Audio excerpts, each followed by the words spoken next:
Quantity नहीं quality content के साथ आपका एक बार फिर से स्वागत है आपके अपने YouTube channel GK tips by Mahendra Bugadia पर। जैसा कि आपको पता है प्रतिदिन सुबह 6 बजे अपन एक करंट अफेयर की क्लास अपने इस यूट्यूब चैनल पे लेते हैं जिसमें उस दिन के करंट अफेयर को डिटेल एनालिसिस के साथ कवर करते हैं। उसी कड़ी में आज है 29 दिसंबर।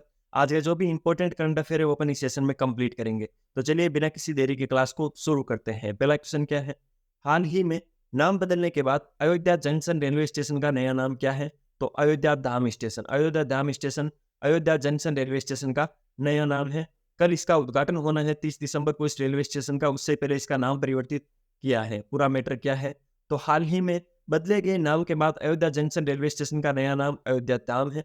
यह नामकरण 22 जनवरी को उत्तर प्रदेश के अयोध्या में होने वाले रामलला प्राण प्रतिष्ठा समारोह से पहले हो रहा है। 22 जनवरी को उत्तर प्रदेश के अयोध्या के अंदर रामलला प्राण प्रतिष्ठा समारोह यानी राम मंदिर का उद्घाटन है। उससे पहले इस रेलवे स्टेशन का नाम परिवर्तित किया गया है। इस बदलाव की घोषणा इंडियन रेलवे कॉन्फ्रेंस एसोसिएशन ने एक आधिकारिक बयान के जरिए की है। ठीक है, इसके अलावा महत्वपूर्ण बात यह है कि स्टेशन को पहले सौंपा गया वर्णमाला कोड AMI नाम बदलने के बावजूद ये परिवर्तित है। प्रत्येक रेलवे स्टेशन का एक वर्णमाला कोड होता है। जो ये अयोध्या धाम रेलवे स्टेशन है उसका वर्णमाला कोड AY है। नाम बदलने के बावजूद भी इसका वर्णमाला कोड परिवर्तित नहीं हुआ है। इसके अलावा प्रधानमंत्री नरेंद्र मोदी 30 दिसंबर को इस नए नामित रेलवे स्टेशन का उद्घाटन करने वाले हैं। तो कल 30 दिसंबर है तो कल इसका उद्घाटन करेंगे प्रधानमंत्री जी। ठीक है, इसके अलावा इस प्रकार नव पुनर्विकसित रेलवे स्टेशन शहर के गहरे आध्यात्मिक और सांस्कृतिक महत्व के अनुरूप है। जैसे कि आपको पता है अयोध्या के अंदर राम जन्मभूमि है, वहां पर राम मंदिर बन रहा है। तो उन सबको आध्यात्मिक और सांस्कृतिक महत्व को देखते हुए इसका नाम परिवर्तित किया गया है। अगला क्वेश्चन, नए tennis ball T10 cricket tournament का नाम क्या है? नया टेनिस T10 क्रिकेट टूर्नामेंट शुरू होने वाला है अगले साल, जिसका नाम रखा गया है Indian street premier league ISPL। नया नाम रखा गया है tennis ball T10 cricket tournament का। ये इसका लोगो वगैरह लॉन्च हुआ है, अभी सीजन फर्स्ट है। पूरा मैटर क्या है, एक प्रेस विज्ञप्ति के अनुसार ISPL भारत का पहला tennis ball T10 cricket tournament है जो स्टेडियम के अंदर खेला जाएगा। देश में इस तरह के पहले टूर्नामेंट का आयोजन 2 से 9 मार्च तक मुंबई में होगा। कहाँ पर होगा? मुंबई में होगा। कब से कब तक होगा? 2 से 9 मार्च तक होगा।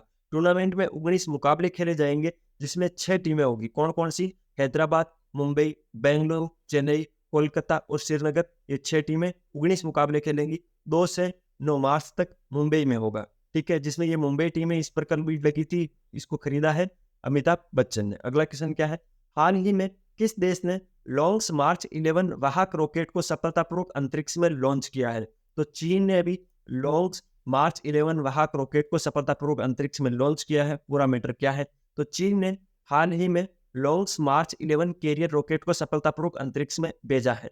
रॉकेट को यांग जियांग के तट से दूर पानी से चलाया गया था जो दक्षिणी गुआंगडोंग प्रांत में स्थित है। कहाँ पर है? दक्षिणी गुआंगडोंग प्रांत में स्थित है। इसके अलावा इस रॉकेट ने 3 उपग्रहों को अंतरिक्ष में ले जाया है जो विभिन्न अंतरिक्ष योजनाओं के लिए कार्य करेंगे। ये उपग्रह मुख्यतः अंतरिक्ष विज्ञान और प्रौद्योगिकी प्रयोगों के लिए है। इस महत्वपूर्ण बात का ध्यान रखें कि ये लॉन्च मार्च वाहक रॉकेट श्रृंखला का 503वां मिशन है जो चीन के अंतरिक्ष प्रौद्योगिकी में उनके बड़े प्रगति को दर्शाता है। इंपॉर्टेंट है, ध्यान रखना। अगला क्वेश्चन, हाल ही में किस संगठन ने भारत का क्रिप्टो पोर्टफोलियो 2023 रिपोर्ट प्रकाशित की है? जो भारत की क्रिप्टो पोर्टफोलियो 2023 की रिपोर्ट है उसका दूसरा संस्करण अभी आया था और वो कॉइन स्विच ने जारी की है। वो रिपोर्ट कौन सी रिपोर्ट? भारत क्रिप्टो पोर्टफोलियो 2023 की रिपोर्ट। किस संगठन ने? कॉइन स्विच ने। ठीक है, तो इसको तो आप सब जानते हो, एलन मस्क को। और ये क्रिप्टो के मैंने इसे एक फोटो लगाई है। ये कॉइन स्विच की जो भारत क्रिप्टो पोर्टफोलियो 2023 की रिपोर्ट क्या है, उस रिपोर्ट में क्या क्या सामने है वो अपन डिस्कस कर लेते हैं। कॉइन स्विच ने अपनी रिपोर्ट में बताया है कि 20% से अधिक क्रिप्टो निवेशक दिल्ली, बेंगलोर और मुंबई में है। ठीक है, तो 20% से अधिक क्रिप्टो में निवेश दिल्ली, बेंगलोर और मुंबई से हो रहा है। इसके अलावा ये रिपोर्ट भारत का क्रिप्टो पोर्टफोलियो 2023 का दूसरा संस्करण है जिसमें बताया गया है कि दिल्ली में सबसे अधिक क्रिप्टो निवेश हो रहा है, फिर बेंगलोर में और उसके बाद मुंबई में। इसके अलावा रिपोर्ट के अनुसार भारत में हुए सभी क्रिप्टो निवेश का 20% से अधिक हिस्सा इन 3 बड़े शहरों में हो रहा है। इसमें से लगभग 75% निवेशक 35 वर्ष से कम आयु के हैं। तो ये सबसे बड़ी चीज इसमें सामने निकल के आई है कि जो भी ये 20% क्रिप्टो का जो हिस्सेदारी है 3 शहरों से है, उनमें भी लगभग 75% जो निवेशक है वो 35 वर्ष से कम आयु के हैं। तो आपको इंपॉर्टेंट है, ध्यान रखना है किसने जारी की है रिपोर्ट में क्या सामने आया है। अगर आपको वीडियो की क्वालिटी और कंटेंट की क्वालिटी पसंद आ रही है तो मैं आपसे रिक्वेस्ट करूंगा, प्लीज़ लाल वाला बटन दबाकर चैनल को सब्सक्राइब करना, बेल आइकन जरूर प्रेस करना, जिससे प्रतिदिन सुबह 6 बजे आपको क्लास का नोटिफिकेशन मिलेगा, जिसमें उस दिन का करंट अफेयर मिल जाएगा। उसके अलावा दिन में एक बार एक नोटिफिकेशन और मिलेगा, जिसमें अपन इंपॉर्टेंट क्वेश्चंस पर चर्चा करते हैं, या कोई टॉपिक जो हार्ड पड़ता है उसको अपन शॉर्ट नोट्स के माध्यम से कवर करते हैं, जैसे कि ज्योग्राफी, पॉलिटी, हिस्ट्री, साइंस, इन सब्जेक्ट पर अपन चर्चा करते रहते हैं। प्लेलिस्ट सेक्शन में प्रत्येक सब्जेक्ट का प्लेलिस्ट है, वहां पर भी आपको ये चीजें मिल जाएगी। जैसे कल 28 दिसंबर था, कल अपन ने साइंस के इंपॉर्टेंट क्वेश्चंस देखे थे, जो एसएससी जीडी हो गया, यूपी कांस्टेबल हो गया, यूपीएससी, अलग अलग एग्जामों के लिए इंपॉर्टेंट है। उसी तरह आज 29 दिसंबर है, तो आज अपन जियोग्राफी के जो भी इंपॉर्टेंट क्वेश्चन है उन पर चर्चा करेंगे। तो उनको देखने के लिए भी चैनल को लाल वाला बटन दबाकर सब्सक्राइब कर लेना, अच्छे अच्छे कमेंट किया करो, जिससे मुझे मोटिवेशन मिलता है। अगला क्वेश्चन, विकसित भारत संकल्प यात्रा के अंतर्गत किस राज्य में 3439 जन संवाद कार्यक्रम आयोजित किए गए? जो विकसित भारत संकल्प यात्रा चल रही है उसमें कौन सा राज्य है जिसमें 3439 जन संवाद कार्यक्रम आयोजित किए गए? तो हरियाणा के अंदर किए गए थे। ये एक जन संवाद कार्यक्रम की फोटो है, जिसमें मुख्य अतिथि है वो श्री मनोहर लाल जी है, जो मुख्यमंत्री है हरियाणा के, ये उनकी फोटो है। पूरा मैटर क्या है, विकसित भारत संकल्प यात्रा के तहत हरियाणा में 3439 स्थानों पर जन संवाद कार्यक्रम हुए। यह एक राष्ट्रव्यापी अभियान है जिसका मकसद सरकारी योजनाओं को सभी तक पहुंचाना और विकास को बढ़ावा देना है। ठीक है, तो विकसित भारत संकल्प यात्रा है, उसके तहत क्या होता है, जन संवाद कार्यक्रम होते हैं, जिसके अंदर जो भी सरकारी योजनाएं हैं उनको सभी तक पहुंचाने का कार्य किया जाता है। हरियाणा में बहुत सारे लोगों ने इस अभियान में भाग लिया और कई सेवाएं जैसे स्वास्थ्य जांच, तपेदिक यानी टीबी की जांच, आयुष्मान भारत और किसान क्रेडिट कार्ड जारी करने का लाभ उठाया। राज्य के मुख्यमंत्री मनोहर लाल ने भी प्रधानमंत्री नरेंद्र मोदी के दृष्टिकोण को समर्थन दिया और 2047 तक भारत को एक विकसित राष्ट्र बनाने का संकल्प किया है। ठीक है, इंपॉर्टेंट है, ध्यान रखना। अगला क्वेश्चन, जापान के HIIA रॉकेट मिशन का प्राथमिक उद्देश्य क्या है? अभी जापान ने HIIA रॉकेट है उस पर कार्य कर रहा है जापान, तो उसका प्राथमिक उद्देश्य क्या है? चंद्रमा पर लैंडिंग करने का मुख्य उद्देश्य है। ठीक है, इंपॉर्टेंट क्या है, इसमें इंपॉर्टेंट पॉइंट कवर कर लेते हैं। जापान के HIIA रॉकेट मिशन का मुख्य उद्देश्य चंद्रमा पर जाना है। इस मिशन का लक्ष्य है कि रॉकेट जो तनेगाशिमा अंतरिक्ष केंद्र से लॉन्च होगा, चंद्रमा पर सफलतापूर्वक लैंडिंग करेगा। Japan aerospace exploration agency JAXA, प्रत्येक देश की एक स्पेस एजेंसी होती है, जैसे नासा हो गई, जाक्सा जापान की हो गई, इसरो भारत की हो गई, Indian research space organisation ISRO Bharat की स्पेस एजेंसी है। उसी प्रकार जो जाक्सा है, इसके द्वारा बनाए गए मून लैंडर को मून स्नाइपर कहा जाता है, जो इस लैंडिंग के लिए विशेष तकनीक से सुसज्जित है।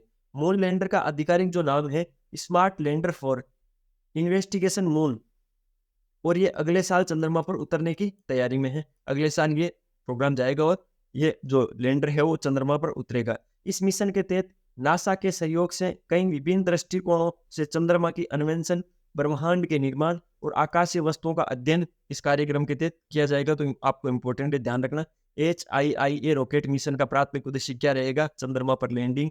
कौन सा देश इसको छोड़ रहा है? तो जापान, जापान की JAXA, Japan aerospace exploration agency. ठीक है, मून स्नाइपर जो मून का लैंडर होगा उसको मून स्नाइपर के नाम से जाना जाएगा, जैसे भारत के जो प्रज्ञान हो गए, रोवर हो गई, उसी तरह ये है, इंपॉर्टेंट है, ध्यान रखना। अगला क्वेश्चन, कौन सा शहर अपने 139वें स्थापना दिवस समारोह के हिस्से के रूप में भारतीय राष्ट्रीय कांग्रेस की मेगा रैली है तैयार हम की मेजबानी करेगा? आपको पता है जो कांग्रेस है उसका 139वां स्थापना दिवस कल 28 दिसंबर को मनाया गया था। उसके उपलक्ष्य के अंदर नागपुर के अंदर एक रैली रखी गई थी जिसका नाम रखा था है तैयार हम। ठीक है, इसका ऐसा लोगो भी उन्होंने लॉन्च किया था, ये कांग्रेस का सिंबल है तैयार हम। उस रैली में क्या था क्या नहीं था उस पर अपन चर्चा कर लेते हैं। इस मेगा रैली का मुख्य उद्देश्य आने वाले लोकसभा चुनाव के लिए चुनावी अभियान की शुरुआत करना है। 28 दिसंबर को भारतीय राष्ट्रीय कांग्रेस के लिए बेहद महत्वपूर्ण है, क्योंकि इस दिन कांग्रेस की स्थापना की वर्षगांठ है जो 1885 में हुई थी। तो कांग्रेस को लेकर इंपॉर्टेंट पॉइंट क्या है, कल अपन ने कल की क्लास के अंदर इसको अच्छे से डिस्कस किया, तो आप उसको वहां पर देख सकते हो, क्योंकि प्रतिदिन का करंट अफेयर पढ़ते हैं। कल 28 दिसंबर था, कल ये कांग्रेस का स्थापना दिवस था, तो कल अपन ने इस पर डिटेल चर्चा की थी। इससे अगला पॉइंट क्या है, कांग्रेस अध्यक्ष मल्लिकार्जुन खड़गे। तो एक चीज ध्यान रखनी है, कांग्रेस के वर्तमान अध्यक्ष कौन है? मल्लिकार्जुन खड़गे। पूर्व पार्टी प्रमुख सोनिया गांधी और राहुल गांधी सहित उच्च पदाधिकारियों की उपस्थिति में इस रैली को संबोधित किया गया था। कहां पर? नागपुर में। इंपॉर्टेंट है, ध्यान रखना। अगला क्वेश्चन क्या है, दुनिया की सबसे बड़ी जमीनी स्तर की तेल रिफाइनरी और एक महत्वपूर्ण पेट्रोकेमिकल कॉम्प्लेक्स की उपस्थिति के कारण किस भारतीय राज्य को देश की पेट्रो राजधानी के रूप में मान्यता दी गई है? तो गुजरात को देश की पेट्रो राजधानी के रूप में मान्यता दी गई है। पूरा मैटर क्या है? गुजरात को पेट्रो राजधानी कहा जाता है क्योंकि यहाँ विश्व की सबसे बड़ी तेल रिफाइनरी और पेट्रोकेमिकल कॉम्प्लेक्स है। तो विश्व की सबसे बड़ी तेल रिफाइनरी कौन सी है, क्या है? अगले पॉइंट पर डिस्कस करते हैं। जामनगर में विश्व की सबसे बड़ी तेल रिफाइनरी और भरूच जिले में ओपाल पेट्रोकेमिकल कॉम्प्लेक्स के कारण गुजरात को भारत की पेट्रो राजधानी कहा जाता है। आपसे पूछा गया एग्जाम में कई बार, जामनगर है वो कहाँ पर स्थित है, किस लिए फेमस है, तो आपको ध्यान रखना है पेट्रोकेमिकल कॉम्प्लेक्स और रिफाइनरी के लिए।